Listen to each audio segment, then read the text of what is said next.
Assalamualaikum warahmatullahi wabarakatuh. Halo, apa kabar kalian semuanya? Saya berharap semoga kalian dalam keadaan baik dan sehat. Nah, pada pertemuan ini kita akan membahas materi IPA di kelas 9, yaitu pewarisan sifat pada makhluk hidup dengan submateri kromosom. Untuk lebih jelasnya, simak dan perhatikan baik-baik. Kromosom adalah benda-benda halus seperti kumpulan benang dengan fungsi pembawa dan penyimpan informasi genetik makhluk hidup yang terdiri dari zat-zat yang mudah menyerap warna di dalam inti. Kromosom tersusun atas DNA dan protein yang terikat, yang berupa protein bersifat basa atau protein histon, serta protein bersifat asam atau protein non-histon. Kemudian, apa saja bagian-bagian dari kromosom? Yang pertama adalah lengan atau kromatid. Lengan atau kromatid ya, ini adalah bagian kromosom yang berisi kromonema, yaitu benang-benang kromosom yang dikelilingi oleh matriks. Bagian ini berwarna lebih gelap karena menyerap zat warna. Kemudian yang kedua, sentromer atau kinetokor adalah pusat kromosom yang membagi kromosom menjadi dua lengan. Bagian ini berwarna lebih terang karena kurang menyerap zat warna. Kemudian yang ketiga adalah kromomer. Kromomer adalah bagian dari kromonema yang mengalami penebalan. Di dalamnya terdapat lokus yang merupakan tempat kedudukan dari gen. Kemudian yang keempat, telomer. Telomer adalah bagian ujung kromosom dengan fungsi menghalangi terjadinya pelekatan antar kromosom. Kemudian yang kelima adalah satelit. Satelit adalah suatu tambahan atau tonjolan yang terdapat pada ujung kromosom. Selanjutnya kita bisa lihat sekarang macam-macam kromosom berdasarkan letak sentromernya. Yang pertama adalah metasentrik. Terjadi bila sentromer terletak persis di tengah kedua lengan kromosom. Kemudian yang kedua adalah submetasentrik. Terjadi apabila sentromer terletak tidak tepat sehingga kedua lengan kromosom tidak sama panjang. Kemudian yang ketiga, akrosentrik. Terjadi bila sentromer terletak di dekat ujung salah satu lengan kromosom. Kemudian yang keempat adalah telosentrik, yaitu bila sentromer terletak di ujung lengan kromosom. Berdasarkan fungsinya, kromosom terbagi menjadi dua. Yang pertama adalah autosom.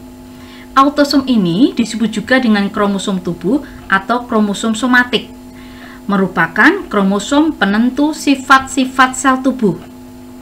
Jumlah autosom sel tubuh pada manusia adalah 44 buah atau 22 pasang. Kemudian bersifat 2N atau diploid dan pembelahannya secara mitosis. Yang kedua adalah gonosom. Gonosom disebut juga dengan kromosom kelamin atau kromosom seks karena kromosom ini berperan dalam pembentukan jenis kelamin. Terdapat dua jenis gonosom, yaitu X dan Y. Gonosom X menentukan jenis kelamin wanita, sedangkan gonosom Y menentukan jenis kelamin pria. Kemudian bersifat N atau haploid dan pembelahannya terjadi secara meiosis. Sekarang kita lihat susunan kromosom pada manusia. Susunan kromosom pada sel penyusun tubuh berbeda dengan susunan kromosom pada sel kelamin.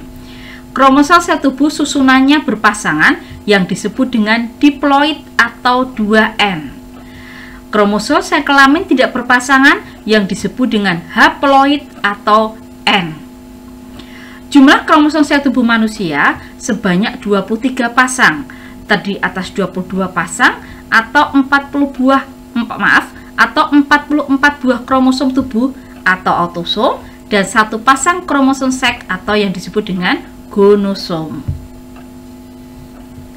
Sekarang kita lihat pada keadaan diploid atau 2N, jumlah kromosomnya sebanyak 23 kali 2, berarti 46 buah.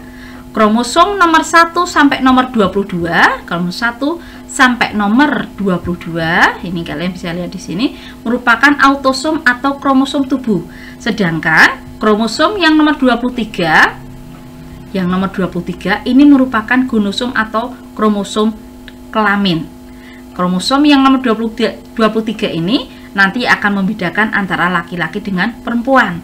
Jika XX berarti ini menunjukkan perempuan, sedangkan jika XY ini menunjukkan laki-laki.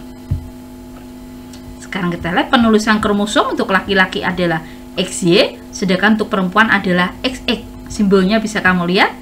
Ini yang perempuan atau yang wanita, simbolnya. Kemudian yang ini yang laki-laki. Pada sel kelamin, kromosom tidak dalam keadaan berpasangan atau dinamakan dengan haploid, sehingga kariotipenya untuk sel kelamin jantan 22A ditambah X atau 22A ditambah Y. Sedangkan untuk sel kelamin betina 22A ditambah X. Gen-gen pada kromosom kelamin Y memiliki peranan penting dalam menentukan jenis kelamin pada manusia. Sedangkan pada sel ovum hanya terdapat autosom dan kromosom X saja. Bagaimana pembentukan bayi laki-laki dan perempuan? Perhatikan anak-anak. Ketika sel mengandung kromosom kelamin X bertemu dengan sel sperma yang mengandung kromosom X, maka akan menghasilkan anak dengan jenis kelamin perempuan yang disimbolkan dengan XX. Jadi ini spermanya 22A ditambah X, kemudian ovumnya 22 ditambah X.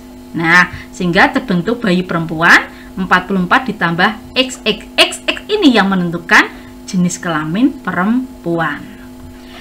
Jika sel telur yang mengandung kromosom kelamin X bertemu dengan sperma yang mengandung kromosom kelamin Y, maka akan menghasilkan keturunan dengan jenis kelamin laki-laki yang disimbolkan dengan XY. Nah, ini spermanya 22 ditambah Y, sedangkan yang ovumnya 22 ditambah X, sehingga akan terbentuk bayi laki-laki 44 ditambah XY. XY ini yang menunjukkan jenis kelamin laki-laki. Nah, demikianlah anak-anak yang bisa saya sampaikan untuk materi kita kromosom pada pertemuan ini. Semoga bermanfaat, dan sebelum kita tutup, ada satu kata bijak yang semoga dapat menginspirasi kalian.